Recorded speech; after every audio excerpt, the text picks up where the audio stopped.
তাতে তোমার কোনো দোষ ছিল না, আমি জানি। মানে তুমি একমাত্র দোষী না। যা কিছু ঘটেছে শুধু তোমার কারণে ঘটেনি। তুমি একমাত্র অপরাধী না, সেটা আমি জানি, বুঝতে পারছি। তাহলে আসল সমস্যা কি? ভেতর থেকে মেনে নিতে পারছি না। আমি যেটা বলার চেষ্টা করছি যে তুমি আমার মনে এতটাই গভীর আঘাত দিয়েছো যে ক্ষমা করতে পারছি না।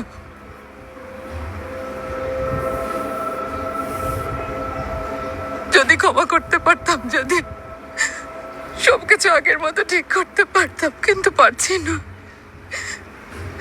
ক্ষমা করে দিও, আমি পারবো না।